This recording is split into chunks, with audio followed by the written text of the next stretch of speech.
నీ గాయములకు చికిత్స చేయదగిన మందు నీకు లేదు. దేవుడు కొట్టాడే, నీకు మందు లేని వ్యాధితో కొడతాడు. గుర్తుపెట్టుకో. ఇలా అందం ఉందని, ఆరోగ్యం ఉందని, అబ్బా కొంతమంది ఎంత చక్కగా తిరుగుతూ ఉంటారో. వీళ్ళు అన్యులు కాదు, వీళ్ళు ప్రార్థనకు రాని వాళ్ళు కాదు, వీళ్ళు ఎవరు?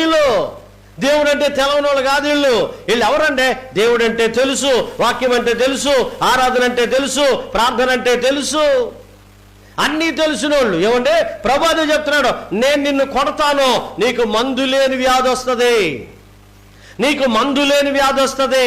ఇప్పుడు ఆయనకు మందు లేని వ్యాధి వచ్చింది.